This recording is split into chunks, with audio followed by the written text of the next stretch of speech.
안녕하세요. 반갑습니다. 한중 NCS가 오늘 초강세 흐름들을 보여줬는데, 오늘 한중 NCS가 이렇게 강하게 움직였던 이유들. 그리고 제가 과거에, 이 상단 부근의 조정 말씀드린 적이 있었는데, 오늘 거래량들도 굉장히 크게 들어왔습니다. 앞으로 이제 목표가라든가 제가 주기적으로 이 기술적인 내용들까지도 브리핑을 드리고 있죠. 그리고 저희가 이렇게 포트폴리오를 통해서 누구나 전부 다 확인하실 수 있는 링크 클릭해서 들어오시면 해당 포트폴리오 확인할 수가 있는데, 상승을 하든 하락을 하든 투명하게 다 공개를 하고 있습니다. 이 손절가 리스크를 터치를 하면 바로 이렇게 하락으로 표시를 해놓고, 그래도 모멘텀이 있는 종목이라면 다시 접근을 하거든요. 여기 보시면은 한중 NCS가 지난 5월 20일 3만원대, 5월 23일에 해당 리스크 관리 구간에서 터치를 해버려서 하락으로 마이너스 10%를 터치를 했어요. 표시를 해놓고, 최근에 이렇게 또 한중 NCS를 6월 24일 26,100원일 때 다시 접근해서 오늘 8월 5일 45,500원까지 상승을 했습니다. 자, 그러면은 8월 5일 45,500원까지 55%가 상승을 해줬죠. 자, 이렇게 하락한 종목이라도 제가 투명하게 공개할 수 있는 이유,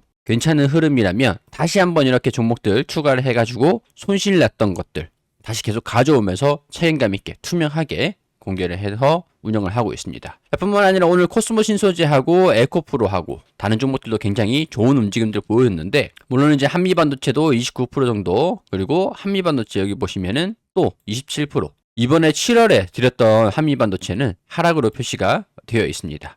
이렇게 끝이가 아니라 계속 향후에 계속 종목들 추가를 하면서 지속적으로 관리를 하고, 이런 것들 전부 다 무료로, 전부 다 공개가 무료로 되어 있기 때문에 우리 영상 하단에 댓글 클릭하시면 언제든지 확인할 수가 있습니다. 이거를 믿지 않으시는 분들도 있기 때문에 제가 해당 링크 옆에다가 올려놓고 오늘처럼 동기화시키고 있어요. 자, 한중 NCS, 제가 지속적으로 계속 브리핑을 드렸었던 것들, 바로 전력을 저장하는 장치에 대한 수혜가 계속 장기적으로 있을 것이다 라는 부분들이 있거든요. 자, 전력을 저장하는 장치가 왜 지금 중요하게 부각받고 있느냐, 간단합니다. 우리 원전 있죠. 원전 주기기가 이렇게 있는 원전에서 전력을 생산을 하면 발전소를 통해서 변압, 송전, 변전 이런 걸 통해서 이제 가정으로 소비가 되잖아요.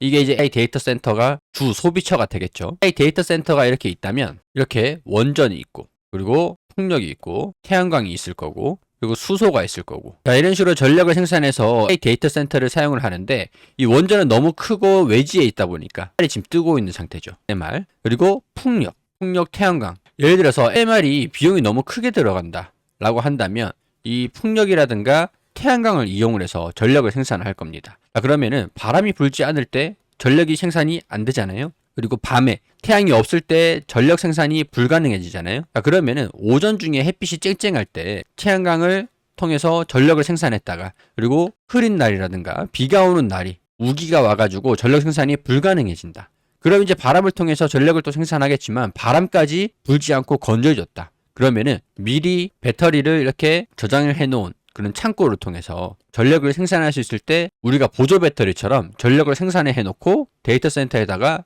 옆에다가 보관하고 있습니다. 자, 그럼 이 전력을 생산하지 않을 때, 생산이 불가능해질 때, 이게 다 무용지물일 때 생산해 놓은 전기 가지고 이렇게 조달을 해서 단기적으로는 잠깐 사용을 하고, 그리고 배터리를 다 사용을 했다고 하면은 다시 이제 태양광으로, 풍력으로 전력을 생산해서 데이터 센터에 전기를 안정적으로 공급하기 위해서 지금 이 전력 시장, 우리가 핸드폰 보조 배터리를 많이 사용을 하잖아요. 그 기능을 하는 거예요. 이게 지금 뜨고 있다. 근데 뜨고 있는데 이 ESS 시장이 1조 최근에 입찰이 있었는데, 여기에 물량의 80%를 싹쓸이 해간 기업이 바로 삼성 SDI입니다. 삼성 SDI가 SD, 이게 전력을 공급을 하고 저장을 하다 보니까 이 전력을 많이 사용하다 보면은 에너지가 있는 만큼 열이 높아집니다. 그럼 열 관리하는 게 굉장히 중요한 핵심 키포인트인데, 배터리가 아무리 성능이 좋다고 하더라도 열 관리가 되지 않으면 이 성능을 다 사용할 수가 없어요. 100도씨가 넘는 환경에서 이 배터리를 관리할 수가 있을까요? 불가능하게 되죠.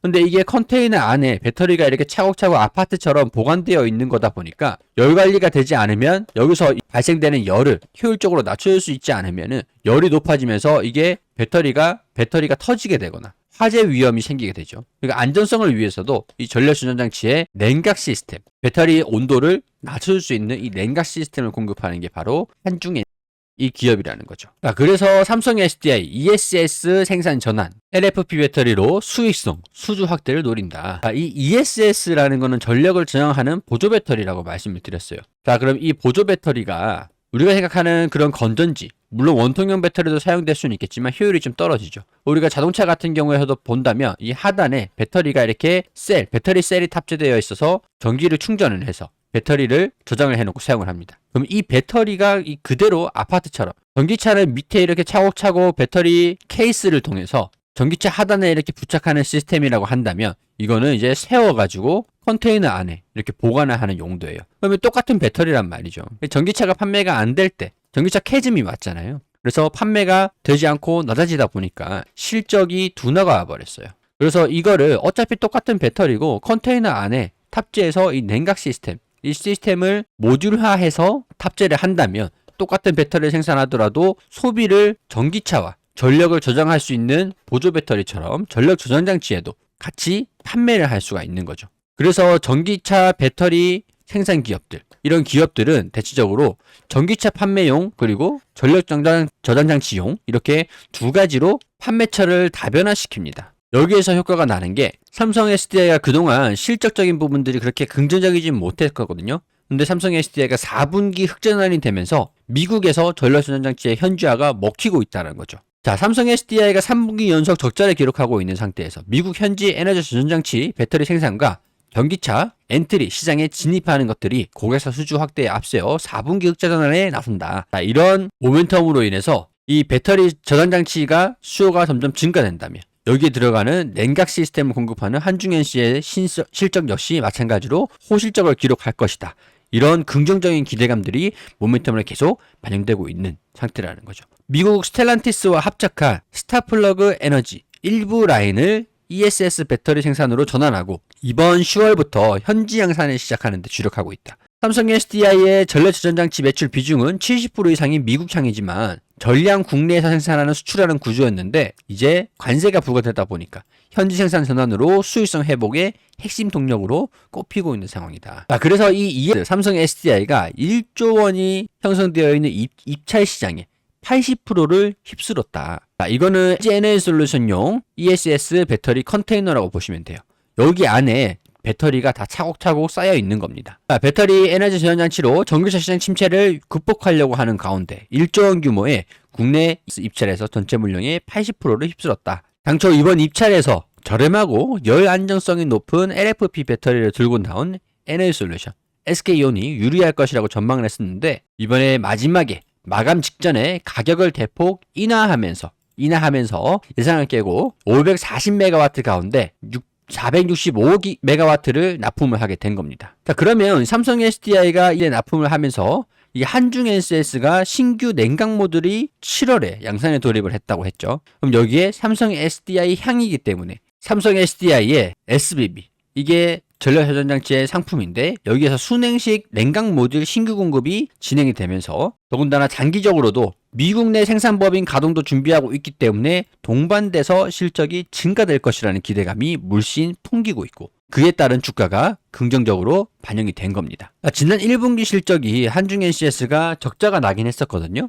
지금 2분기 8월에 이와 같은 소식들이 전해졌고 7월에 이 냉각 시스템 양산을 시작을 했다라고 하니까 1, 2, 3, 1분기 4, 5, 6, 7, 8, 9 3분기 실적부터는 드라마틱한 개선 효과가 예상이 되기도 하는데 2분기 실적을 앞두고 있는 상태라는 거죠. 지금 현재 상태에서는 2분기 실적은 그렇게 큰 변화는 없는 상태를 예상을 하고 약간의 과거의 적자가 그렇게 큰 폭으로 적자가 난 것은 아니기 때문에 일부 미미한 흑자를 기대를 해볼 수 있지 않을까 이런 생각들이 듭니다. 자, 그러면 3분기부터 온전하게 반영된 3분기의 실적 기대감들 2분기 실적을 발표하고 나면 지금 기다리고 있는 건 2분기이기 때문에 2분기 실적을 발표한 이후에 3분기 실적이 기대감을 가지면서 주가가 조금 더 모멘텀으로 형성이 될 가능성들이 있겠죠. 이게 3분기 실적의 기대감들이 아직까지는 반영되지 않고 있는 상태다. 일부 반영이 됐다.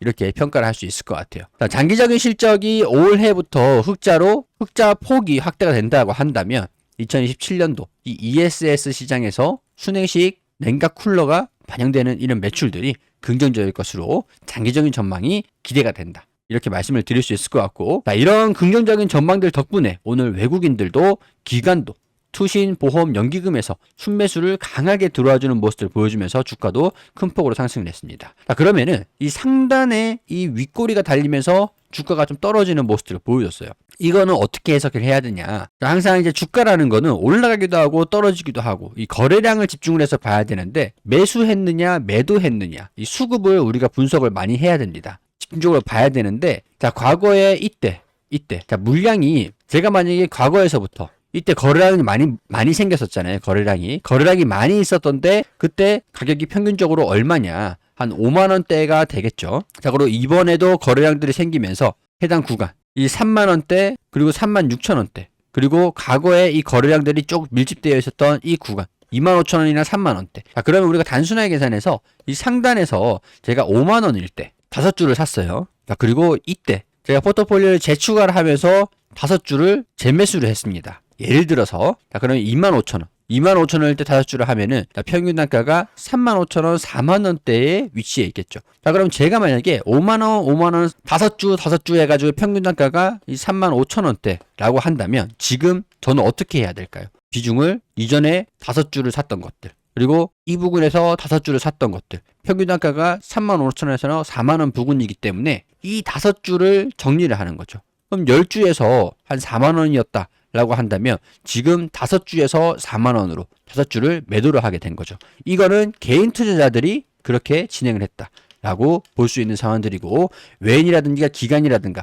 열심히 매수를 하면서 주가가 쭉 올라가다가 상단 부분에서도 단기적인 차익 실현들이 나와주면서 주가가 조정을 받은 것이라고 볼 수가 있겠죠. 10시에 외국인들의 차익 실현 물량들이 일부 있었지만 조정을 받았을 때 다시 순매수라는 모습을 보여줬고, 기관에서도 외국인들이 정리를 하고 있을 때 개인 투자자들의 물량들을 다 받아가는 모습들을 보여줬기 때문에 저는 단기적으로도 살짝 조정을 받을 수는 있겠지만 조정이 길지 않고 단기적으로 끝나면서 다시 장기적인 모멘텀들이 반영되지 않을까, 이런 생각들이 듭니다. 자, 한중엔 CS 같은 경우는 제가 5월 달부터 이 장기적인 모멘텀에 집중을 하면서 포트폴리오를 계속 넣었다가 뺐다가 이렇게 진행을 하고 있었어요. 자, 드디어 과거에는 마이너스 10% 가량 저를 원망하신 분들도 분명히 있었을 것 같은데, 이번에 6월 24일에 저를 믿어주신 분들 같은 경우에는 55%까지 상승하는 모습들을 보여줬기 때문에 충분히 도움을 드릴 수 있지 않았을까, 이런 생각들이 듭니다. 그렇기 때문에 제가 상승하든 하락을 하든 투명하게 다 공개를 하는 것들이고, 이번에 한중엔 NCS 포함해서 490% 가량의 상승세였는데 514%까지 누적으로 기록을 하고 있습니다. 자, 그뿐만 아니라 코스모 신소라든가 에코프로라든가 다른 종목들은 아직 수정을 하지 않았어요. 오늘 급등하는 모습들을 보여주기도 했는데, 다른 영상들도 제가 이렇게 촬영을 하고 있고, 우리 공부방에서도 단기 종목들 꾸준히 올려드리고 있고, 이런 텔레그램에 올려드리는 종목들은 단기 종목들로 올려드리고 있지만, 포트폴리오로 무료로 공개하고 있는 이 포트폴리오 같은 경우는 장기적인 종목들을 드리기 때문에 조금 느리시는 게 답답하신 분들은 우리 공부방에서도 단기 종목들, 빠르게 움직이는 종목들, 빠르게 결론을 냅니다. 이런 종목들을 원하시는 분들은 우리 공부방으로 오셔야 되겠죠. 영상 하단에 댓글 클릭하시면 해당 링크 클릭하셔가지고 바로 입장하실 수가 있어요. 언제든지 확인 가능하시니까 한중 NCS 제가 이후에도 이렇게 꾸준하게 브리핑을 드리길 원하신다면 구독과 좋아요 부탁드리고요. 그리고 제가 영상에서 여러분들의 포트폴리오는 운영을 이렇게 무료로 진행을 하고 있지만, 여러분들의 평균 가격은 제가 알지 못하기 때문에 이런 것들은 우리 댓글로 남겨주시던가, 이거 아니면 응원의 댓글 힘내세요라고 한마디만 댓글로 부탁드리도록 하겠습니다.